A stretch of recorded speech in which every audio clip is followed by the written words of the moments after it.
पुण्य कितने प्रकार के होते हैं और पुण्य कैसे किए जाते हैं, ये चर्चा मैं आज आप लोगों के बीच में रखना चाहता हूं। हमारे शास्त्रकारों ने 10 प्रकार के पुण्य बताए। जितने पाप हैं उतने ही पुण्य हैं। 10 पुण्य होते हैं। वाणी से 4 प्रकार के पुण्य होते हैं, शरीर से 3 प्रकार के पुण्य होते हैं और मन से भी 3 प्रकार के पुण्य होते हैं। कुल मिलाकर के कितने हुए? 10। और पाप कितने हुए? पाप भी 10 थे। तो ऋषि लोगों ने बताया कि 3 प्रकार के पुण्य शरीर से किए जाते हैं। कौन कौन से? तो न्याय दर्शन के अंदर महर्षि गौतम लिखते हैं, शरीरेण दानम परित्राणम परिचरणम च। 3 प्रकार के पुण्य शरीर के द्वारा, शरीरेण दानम परित्राणम परिचरणम च। इसका मतलब होता है शरीर के द्वारा जो 3 पुण्य है, पहला पुण्य है दानम यानी दान करना, दूसरा है परित्राणम, परित्राण कहते हैं रक्षा करने को, रक्षा करना, और तीसरा है परिचरणम यानी सेवा करना। शरीरेण दानम परित्राणम परिचरणम च। 3 प्रकार के पुण्य शरीर से आप कमा सकते हो, कर सकते हो। पहला पुण्य है दान। दान तो आप लोग सब समझते होंगे, लेकिन केवल समझना नहीं, जीवन में करना जरूर। इसलिए वेद का मंत्र कहता है दक्षिणावंतो अमृतम भजन्ते। जो दानी लोग होते हैं वो अमृतत्व को प्राप्त होते हैं, कभी मरते नहीं है। कंजूस कृपण की मृत्यु होती है, दानी की मृत्यु नहीं होती। आप लोगों ने भामाशाह का नाम सुना है? भामाशाह आज भी सबसे बड़ी उपाधि दी जाती है। जो कोई दान करता है ना, बोलते हैं दानवीर भामाशाह। ये तो भामाशाह है भाई। भामाशाह के बराबर कोई दानी नहीं हुआ। हालांकि लोग कहते हैं कि कर्ण के बराबर कोई दानी नहीं, लेकिन भामाशाह को जब हम देखते हैं तो वास्तव में भामाशाह का योगदान अप्रतिम रहा इतिहास के अंदर। भामाशाह आज भी जीवित है। और कितना समय हो गया? 1500 में हुए थे, 500 वर्ष हो गए, लेकिन आज भी लोग बड़े सम्मान से उनका नाम लेते हैं, क्योंकि वो दानी थे। ये दान की जो परिपाटी है, परंपरा शास्त्रों में जो बताई गई, दान पर बहुत ज्यादा विशेष बल दिया गया है। याद रखो, आज आप जिस स्थिति में हैं वो आप पिछले पुण्यों की जैसी जैसी आप लोगों ने कमाई की, उस कमाई का परिणाम आज आप लोगों के सामने है।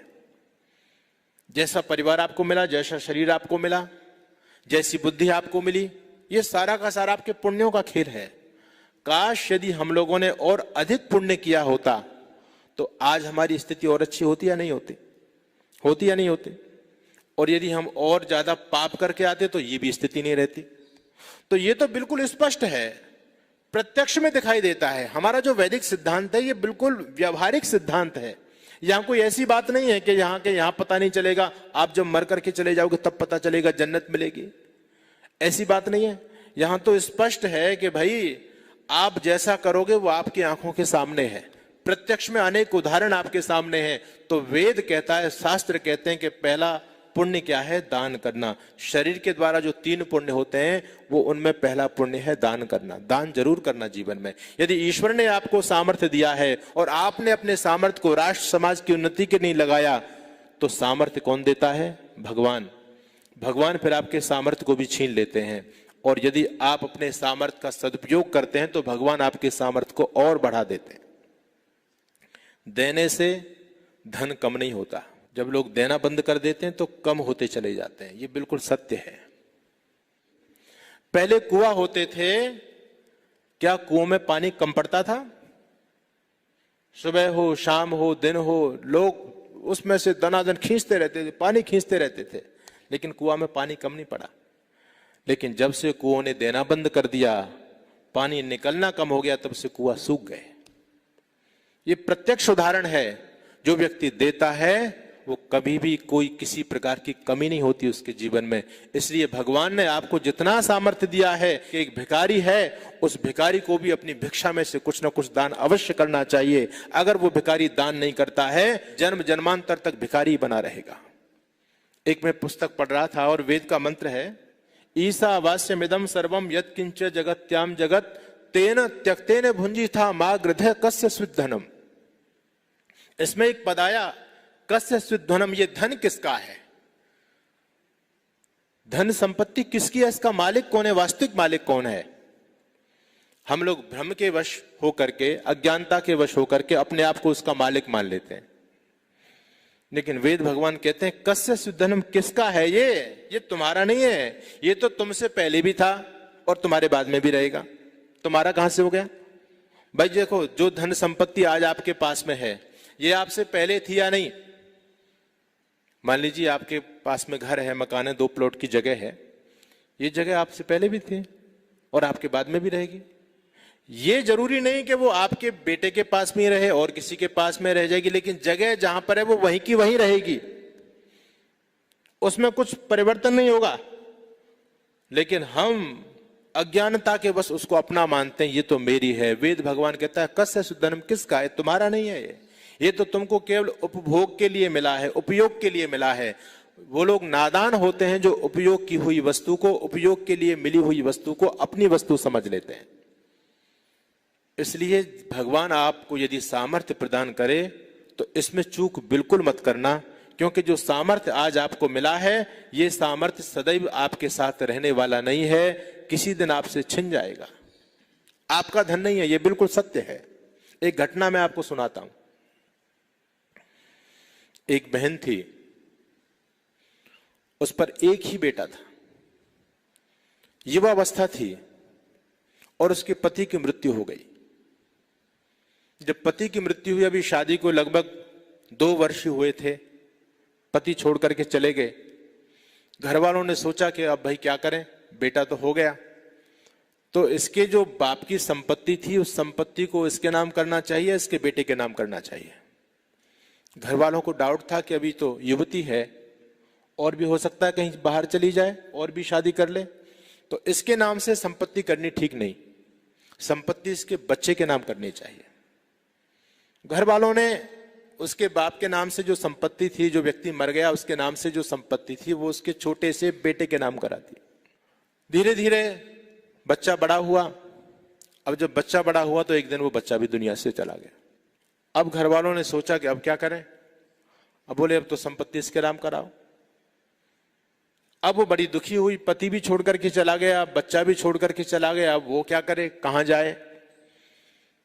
तो बहुत ज्यादा व्यथित थी, दुखी थी। तो घर वालों ने कहा कि तू चिंता मत करिए, जितनी सारी संपत्ति अब तेरे नाम होगी, तेरा जीवन अच्छी तरह से कट जाएगा। उसने एक बहुत अच्छी बात कही। वो कहती है क्या कहते हो तुम लोग, ये संपत्ति मेरी हो जाएगी, मेरे नाम होने से मेरी हो जाएगी? अरे ये मेरे पति के नाम थी, मेरे पति की नहीं हुई, मेरे बेटे के नाम थी, मेरे बेटे की नहीं हुई, मेरे नाम कैसे हो सकती है, मेरी कैसे हो सकती है? क्या मेरे नाम से होने से मेरी हो जाएगी संपत्ति? संपत्ति तो जिसकी है उसी की रहेगी, ये तो यहां की यहां रहेगी, ये साथ जाने वाली नहीं है। इसलिए हमारा सनातन धर्म का प्रमुख अंश है दान देना। इस पर कभी भी कंजूसी नहीं करनी चाहिए। दान देने से धन कभी घटता नहीं, और जो दान नहीं देता समझ लेना धन उसके पास में रहने वाला नहीं। हमारे यहाँ एक कवि हुए रामधारी सिंह दिनकर, उन्होंने बहुत अच्छी बात कही। वो कहते हैं कि दान देना हमारा कर्तव्य है। इसको आप ये मत समझना कि मैं एहसान कर रहा हूं, ये तो आपको कर्तव्य है। यदि आपको अपना वजूद बचा करके रखना है, आप यदि जीवन में यही चाहते हो कि आज मैं जिस स्थिति में पहुंचा हूं अगले जन्म में और अच्छी स्थिति में पहुंचूं, तो रामधारी सिंह दिनकर कहते हैं कि आप दान करके किसी पर एहसान नहीं कर रहे, आप अपना फर्ज अदा कर रहे हो, आप अपना परलोक सुधार रहे हो। आप लोगों ने एक श्लोक सुना होगा, क्या श्लोक है? परोपकाराय फलन्ति वृक्षा, परोपकाराय दुहन्ति गाव, परोपकाराय वहन्ति नद्या, परोपकारार्थमिदं शरीरम।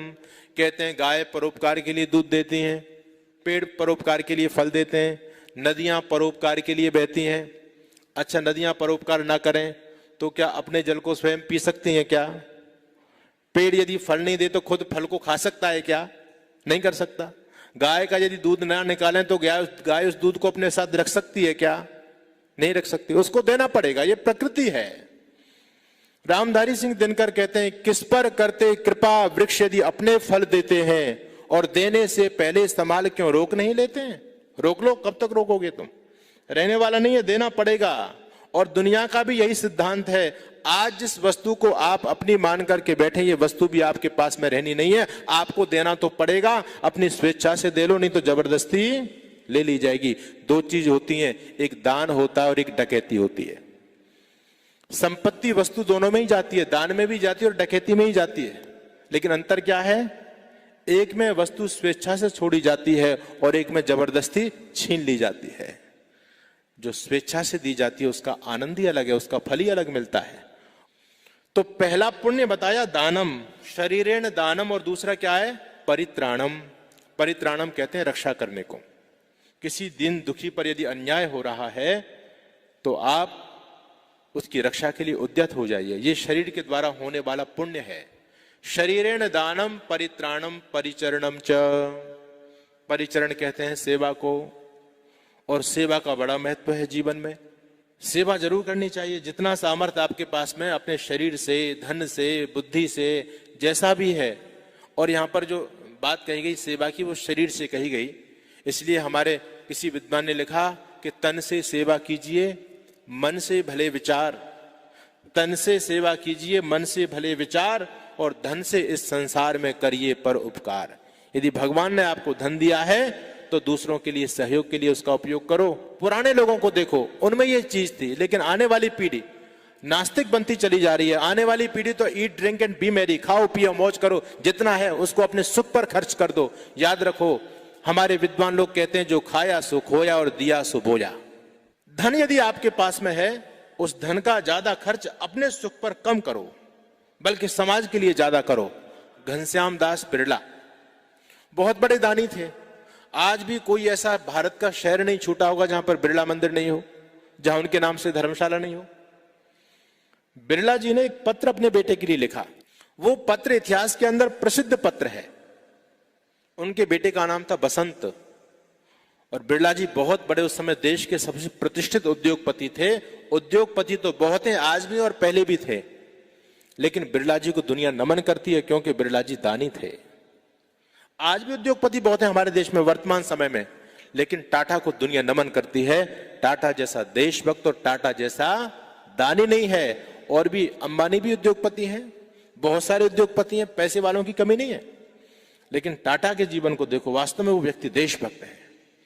तो बिरला जी ने जो अपने बेटे के लिए पत्र लिखा, उस पत्र के अंदर वो लिखते हैं कि बेटा, जो सामर्थ्य आज भगवान ने हमको दिया है, कभी भी भूल करके इस सामर्थ्य को अपना मत समझ बैठना। इस सामर्थ्य का प्रयोग अपने सुख के लिए मत कर बैठना। उतना ही इसका उपयोग करना जिससे जीवन चलता रहे। बाकी जितना ईश्वर ने सामर्थ्य दिया है, ये सारा का सारा सामर्थ्य ईश्वरीय कार्यों के लिए लगाते रहना। और ये उपदेश केवल तुम्हारे लिए ही नहीं है, आने वाली पीढ़ियों को भी यही उपदेश सुनाना। ये घनश्याम दास बिरला का पत्र है। लेकिन दुर्भाग्य की बात यह है कि वो पत्र के अनुसार उनकी संतान नहीं हो पाई। जो नाम बिरला जी का था, आज उनके बेटे का नाम नहीं है, और बेटा भी नहीं रहा होगा, अब तो उनके पोते हो गए होंगे, उनका नाम नहीं है। तो वेद कहता है, शास्त्र कहता है, यदि सामर्थ्य है तो सामर्थ्य समाज की सेवा के लिए होना चाहिए। अब है मन की बात। मन से भी 3 प्रकार के पुण्य होते हैं। तो ऋषि ने लिखा, मनसा दया स्पृहा श्रद्धाश्चेति। मन से होने वाला पहला पुण्य है दया। दया का भाव रखिए जीवन में। दुखियों के प्रति दया, दीनों के प्रति दया। आपको कोई दुखी व्यक्ति दिखाई दे तो आप ये मत कहिए कि नालायक है, इसने अपने जीवन में कभी गलत कर्म किया होगा तो उसको फल भोग रहा है। ये तो सच्चाई है ही, खैर आपके कहने से कुछ नहीं होगा। लेकिन किसी दीन दुखी को देखकर के आपके हृदय, आपके मन के अंदर पीड़ा होनी चाहिए, दया का भाव जागृत होना चाहिए, तब आप इंसान हैं। तो मन से होने वाला पुण्य है पहला दया, और दूसरा क्या है? स्पृहा। स्पृहा कहते हैं लोभ न करने को। जीवन में कभी लोभ मत करना, लोभ भी बहुत बड़ा दुर्गुण होता है। और तीसरी बात की श्रद्धाश्चेति, मन में श्रद्धा रखिए। श्रद्धा का हमारे जीवन में बहुत बड़ा महत्व होता है। हमारे वेद में तो श्रद्धा सूक्त भरा पड़ा है, श्रद्धा के बारे में बहुत कुछ बताया गया है। हम लोग रूखे सूखे हो गए, श्रद्धा नहीं, श्रद्धा खत्म हो गई। अगर कोई भी काम कोई श्रद्धा से करता है तो हम उसको पाखंड कहने लग जाते हैं। वेद ने कहा, श्रद्धया अग्नि समिध्यते श्रद्धया हूयते हवि। अग्नि, आप जब यज्ञ करते हैं तो अग्नि को तो आप माचिस की तिल्ली डालो, अग्नि तो वैसे भी प्रकट हो जाएगी। लेकिन वेद क्या कहता, नहीं, ऐसे नहीं, श्रद्धया, श्रद्धा से करो। श्रद्धया हूयते हवि, आप जो आहुति दे रहे हैं वो आहुति आप ऐसे भी फेंक सकते हो अग्नि में, लेकिन वेद कहता है ऐसे नहीं। श्रद्धया हूयते हवि, वो हवि भी आप अग्नि देवता को दे रहे हो तो श्रद्धा से दो, पूरी निष्ठा के साथ में दो। श्रद्धा से किए हुए कार्य का फल ही अलग होता है और अश्रद्धा से किए हुए कार्य का ज्यादा फल प्राप्त नहीं होता। एक मोटा दृष्टांत देता हूं। जैसे मान लीजिए हमारे स्वामी जी महाराज बैठे हुए हैं, आप लोगों में से 3 बच्चे आ रहे हैं और एक बच्चे ने आकर के, स्वामी जी यहां खड़े हैं और आप लोग जा रहे हैं, एक बच्चे ने दूर से कहा स्वामी जी नमस्ते। स्वामी जी कहा भाई नमस्ते, आयुष्मान सुखी रहो। दूसरा बच्चा आया, उसने हाथ जोड़े बोले स्वामी जी नमस्ते, स्वामी जी ने उसको भी आशीर्वाद दिया। तीसरा बच्चा आया, उसने स्वामी जी के पैर छुए, बोले स्वामी जी नमस्ते, स्वामी जी ने उसको भी आशीर्वाद दिया। और चौथा बच्चा आया, वो साष्टांग लेट गया स्वामी जी के आगे, बोले स्वामी जी नमस्ते। नमस्ते चारों ने की, स्वामी जी ने जवाब भी नमस्ते के रूप में कहा, खुशी रहो, सबको यही आशीर्वाद दिया। लेकिन मुझे ईमानदारी से बताना कि क्या स्वामी जी के मन में चारों के प्रति एक जैसा ही भाव रहेगा? नहीं। क्यों? श्रद्धा का खेल है, जिसकी जितनी श्रद्धा थी उसने वैसा ही पाया। इसलिए वेद कहता है, शास्त्र कहता है, श्रद्धाश्चेति, जीवन में श्रद्धा रखो, मन में श्रद्धा रखो। और जो तीसरा है वाचा, वाचा यानी वाणी के द्वारा 4 प्रकार के पुण्य होते हैं। तो कहते हैं वाचा सत्यम प्रियम हितम स्वाध्यायश्चेति। वाणी के द्वारा कहते हैं ऋषि लोग, वाचा सत्यम, सत्य बोलना, ये वाणी का पुण्य है। वाचा सत्यम प्रियम, सत्य तो बोलो लेकिन कैसा बोलो? प्रिय बोलो, मीठा बोलो। ये वेद कहता है, शास्त्र कैसा? सत्यम ब्रूयात प्रियम ब्रूयात, सत्यम प्रियम हितम। तीसरी जो बात है, हितकारी बोलना। हितकारी, जरूरी नहीं कि जो सत्य है वो हितकारी भी हो, सत्य कभी अहितकारी भी हो जाता है।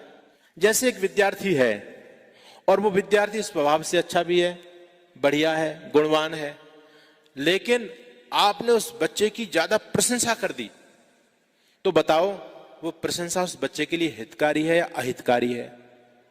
अहितकारी है या हितकारी? अरे सत्य तो था भाई, बच्चा भी अच्छा था, लेकिन बच्चे के लिए प्रशंसा विष का काम करती है। इसलिए हमारे शास्त्र कहते हैं, लालना श्रयणो दोषा ताड़ना श्रयणो गुणा। ऐसा हितकारी मत बोलो जिससे किसी का अहित हो जाए। और तीसरी बात कही स्वाध्यायश्चेति, और स्वाध्याय का मतलब शास्त्र में वेद पाठ लिया गया है, क्योंकि वाणी का विषय चल रहा है तो वाणी की पवित्रता के लिए वेद पाठ करना चाहिए। और ऋषि भी कहते हैं स्वाध्यायश्चेति, क्योंकि जब हम मंत्र बोलेंगे तो वाणी के द्वारा ही तो बोलेंगे, तो ये वेद पढ़ करके जो मंत्र बोले जाते हैं उनका भी